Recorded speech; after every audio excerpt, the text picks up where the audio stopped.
All right, we're going to look just a little bit about this idea of the mom acting as an agent for God, if you will.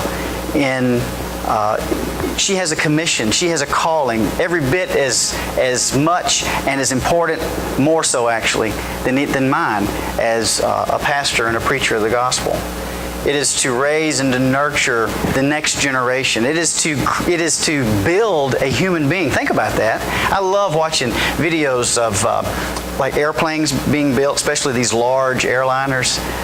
It's like building a house when you watch it, especially if you see it in sped up time. You're building something so much more complicated than an Airbus or a Boeing 747. You're building a human being, and you're pouring into that child everything that's going to come out of them as a man or a woman. And no, God doesn't intend for you to do it alone. First and foremost, He intends for you to do it in His strength and in His power, according to His instructions.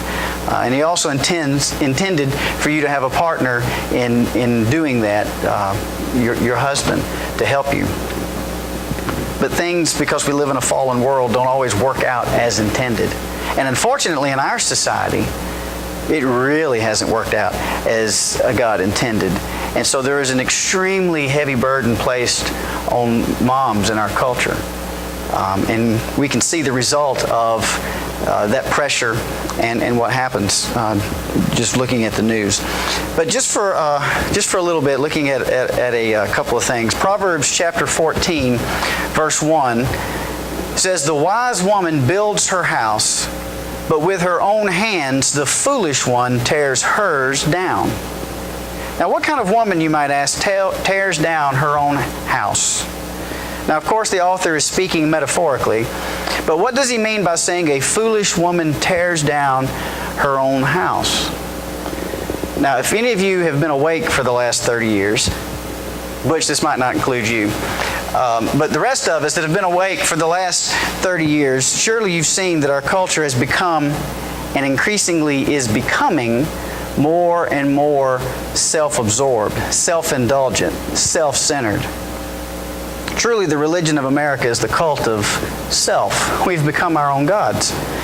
We want it all. We think we deserve it all. We expect to have it all. But in the process of pursuing it all, we're actually losing it all.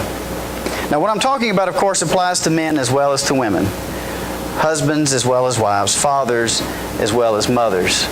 But today, I want to honor you ladies. I want to honor the mom. And so we're going to look at you specifically. Women in our culture are particularly targeted and vulnerable to a dangerous lie of having it all. You know, you can do everything. You can be everything. What was that song from the 70s about bring home the bacon and frying it up in a pan? And the culture tells you that you don't have to choose. You don't have to make choices. You don't have to make sacrifices. You just decide what you want and go for it, and you can have it. Well, unfortunately, the real world isn't like a song from the 70s. In fact, almost nothing's like a song from the 70s. In life, there are choices, and in life, there are consequences for the choices that we make. Paul told Timothy in 2 Timothy chapter 3, and I'm going to read this from the Message. "Don't be naive. There are difficult times ahead.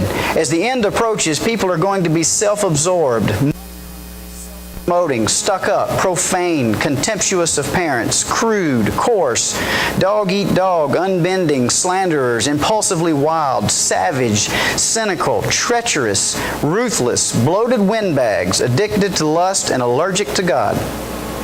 They'll make a show of religion, but behind the scenes, they're animals. Stay clear of these people." Any of you ever watch daytime television? That's a perfect description of any show that comes on between 9 and 3 during the weekday. The shows that are on during the day are a parade of human dysfunction and sinfulness. And these people are mothers and fathers raising, or at least birthing, the next generation. Of course, it should not be a surprise to us.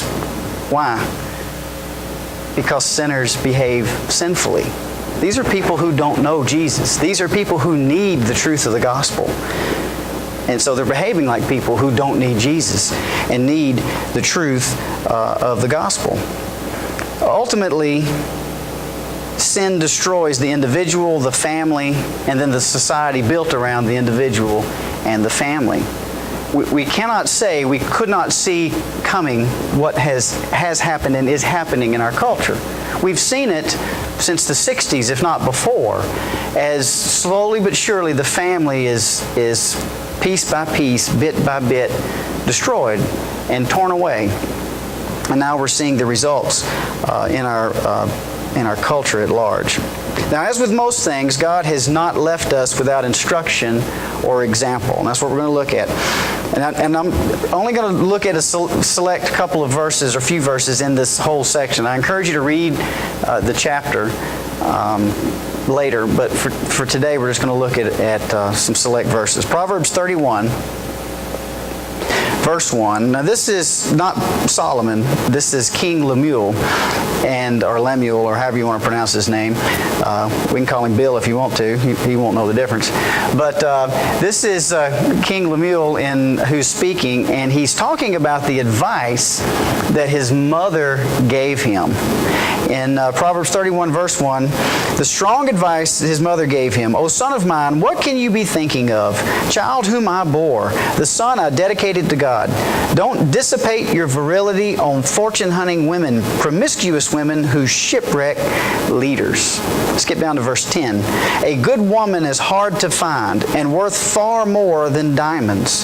Her husband treats her without reserve and never has reason to regret. Skip down to verse 28. Her children respect and bless her. Her husband joins in with words of praise. Many women have done wonderful things, but you've outclassed them all. Charm can mislead and beauty soon fades. The woman to be admired and praised is the woman who lives in the fear of God. Give her everything she deserves. Festoon her life with praises. So first, let's look at what the text is praising, and then we're going to look at how to do the things that the text is praising. So as I said, this is a mother's advice to her son who happens to be the king. And apparently, her son, who is not yet a grown man, or at least a mature man, appears to be chasing after wild women. And so his mama is setting him straight on what kind of women he ought instead be chasing after. So it's a mother's advice to her son on what he ought to look for in a wife and the mother of his future children. Now, cultural specifics aside, and that's one of the reasons I didn't read through all of the list of things that she's praised for, because I didn't want to get bogged down in that. So cultural specifics aside, what qualities is she telling her son to look for? Well, from all the things that are listed there, these qualities rise to the surface. Trustworthiness. The first thing she tells her son to look for in a future wife is someone who is trustworthy. Generosity and full of grace. Someone who's generous, not selfish. Someone who is graceful in the way they behave and the way they act towards others. Good stewardship and diligence.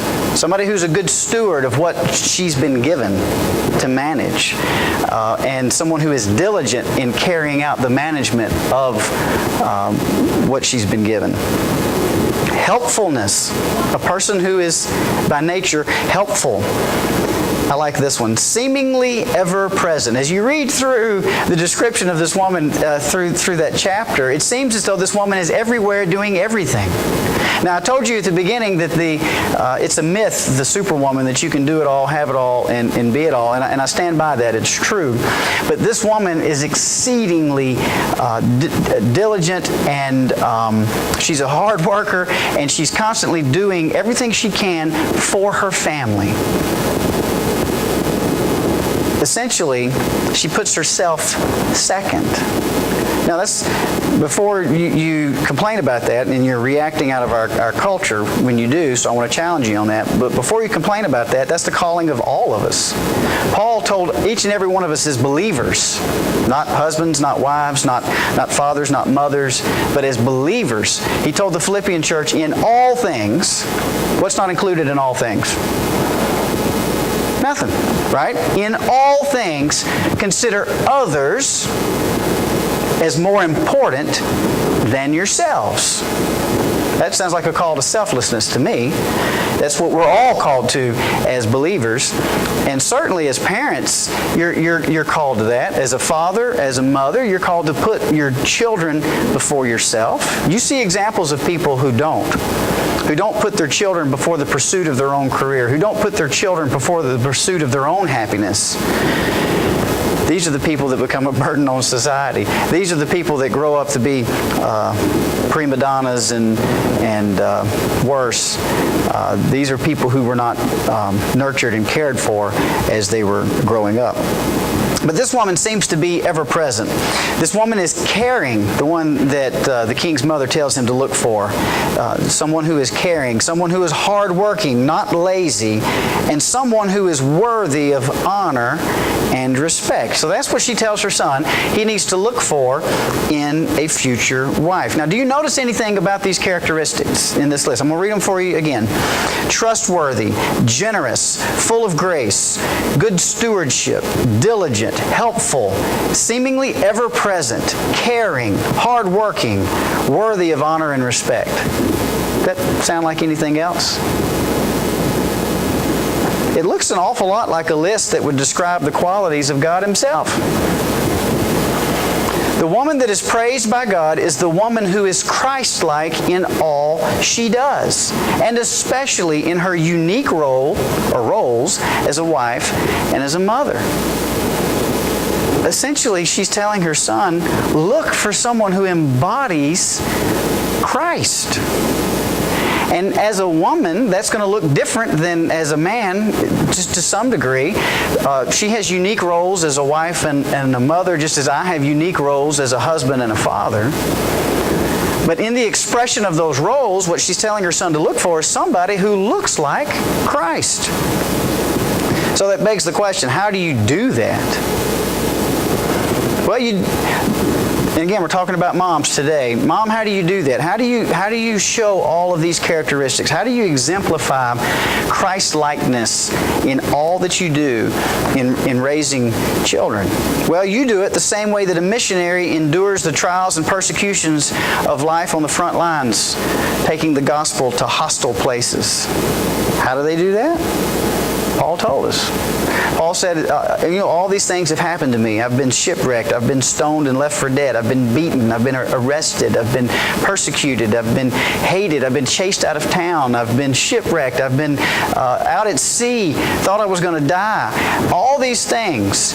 And yet, in all those circumstances where I had nothing, and in other circumstances where everybody loved me and were singing my praises, and I had all that I needed, in those circumstances too, I've learned what it means to be content.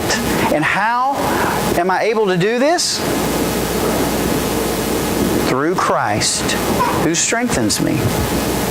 How can you be these things that God is calling you to be? You can't in your own strength, but you can do all things through Christ who gives you strength. That's how you do it. That's how missionaries do it. That's how people who are called to die for their faith do it. They do it through Christ's strength. And your job, Mom, just like the missionary who's over in the Middle East trying to share Jesus, even at risk of their own lives, you, like they, are on the front lines of ministry. You're just as much a called minister as I am. Just as much. You are called for what you do. Only you're not converting men and women to Christ. You're building men and women of Christ. See, the result's the same. The result of the missionary on the front lines and the result of the mom who's taking care of a toddler while she's so tired and hasn't rested in who knows how long, and the kid doesn't care. He's just going to poop on himself and scream. He don't care. But you're just as much on the front lines of ministry as the missionary who's doing work in hostile territory. You're called by God to do what you're doing. They're seeking out men and women who don't know Jesus to convert them to Him. You're building men and women in the process of. And how much better is that? You get to lay the foundation. You know, people who come to Christ later in life, and it's fantastic to see their testimonies. You know, to tell the circumstances that they come from and where they were when Christ found them and changed them, and just the joy that they have for what they've been able to exchange their life for. But they're scarred. You know, for those of you, sometimes I know a lot of us who were raised in Christian homes struggle with, well, my testimony isn't all that exciting. Well, maybe not. But because of the influence of a godly mother or a godly father, perhaps, your testimony doesn't include incredible pain. Your testimony doesn't include horrible scars that are reminders of incredible pain.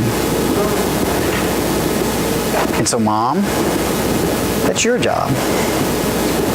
It's your job to build those little ones who are going to grow up to be men and women who love Jesus, who then are willing to give themselves to go on the front line or to accept the calling of being a mom and a dad to raise the next generation. You're on the front lines of ministry. Now, moms, if you take nothing else away from this, then hear me and remember this. I chose the Message translation of this text for a particular reason, and I think I skipped the one verse that stuck out to me. I did, and what I put up on the screen. Verse 18 says this about the woman. Proverbs 31, verse 18, it says, "She senses the worth of her work." Why is she willing to do all the things that she does? And in the description there in the chapter, it says she gets up early before anybody else and she stays up late past everybody else. And why is she willing to do that? Because she senses the worth of her work. Now let me say this, and I can say this with some authority, having raised and raising 4 children in the home. Your children, most likely, are not going to appreciate you right now. They're just not. It's the nature of the beast. And I use that term intentionally. They most likely are not going to appreciate you. And sadly, it may also be the case that your husband does not appreciate you. Maybe he's ignorant of what it is that you do. Maybe he's selfish. I don't know. But whether he appreciates you or whether your children appreciate you, know this. You do what you do for an audience of one. You don't do what you do for the praise of your children, although that's nice. You don't do what you do for the praise of your husband, although that's nice. You don't do what you do for the praise of society, although that would be great. You do what you do to hear the one who called you to do it say, "Well done, good and faithful servant." She senses the worth of her work. Please, please, amidst all the voices you hear in our culture telling you all the things you ought to do and ought to be, please don't sacrifice your children. Don't sacrifice them on the altar of a career. Don't sacrifice them in the pursuit of a lifestyle. And don't sacrifice them in the belief in the lie that you can have it all. Because ultimately you're making a choice. You may think you're having it all at the moment because everything seems well. But just like when you build a house, and you lay the foundation, but there's a flaw in that foundation that doesn't show up at first. First year's fine, second year's fine. 4, 5, 6 years later, after lots of rain, maybe some drought, you start to see cracks in the walls. If you see a crack in the wall in a house, what does that tell you? There's something wrong with the foundation. There's nothing wrong with the wall. The wall bears the scar of what's wrong with the foundation. You may not notice anything is amiss while you're building the foundation. But get the foundation wrong, and later the walls move. Walls aren't supposed to move. When walls move, they crack. Don't sacrifice your children. It's worth whatever it costs. It's worth whatever sacrifice. Men and women, all of us. Let's not throw our kids to the wolves. Let's not pursue the things that our culture pursues that in the end we don't get to keep anyway. I saw a funny picture the other day on Facebook. It was a picture of a hearse pulling a U-Haul. And the caption was, "Well, gee, guess I was wrong." The only problem with that is, if the guy in the hearse is dead, it don't matter what they bury with him, he's still dead. You weren't wrong. You can't take it with you. But that man or that woman that you're building, what do you think about this? Those of you with children, each of your children, they are living souls who will live forever somewhere. They have a calling from God, just like you do. And you've been given the incredible privilege to equip them to meet that calling. Why would we sacrifice that for anything else? What else could possibly be worth it? Yeah, sometimes in life, in fact, the older I get, the more I'm discovering all the time in life, you have to choose. And every choice involves a sacrifice. Your job as a mom is tough. Your job as a mom is sometimes thankless. Your job as a mom can seem as if it will never end. Your job as a mom is not for the faint of heart. It's not for the squeamish. It's not for the lazy. It's not for the half-wit or for the coward. Your job as a mom is of the utmost importance, and it is vitally necessary. Mom, you're building people, and your calling is to build godly men and women for the next generation.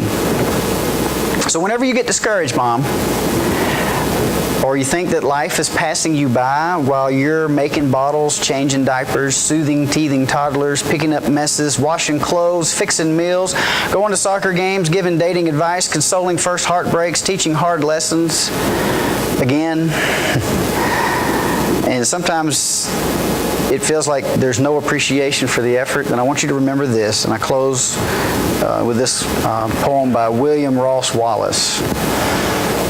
They say that man is mighty. He governs land and sea. He wields a mighty scepter o'er lesser powers that be. But a mightier power and stronger man from his throne has hurled, for the hand that rocks the cradle is the hand that rules the world. Let's pray. Father,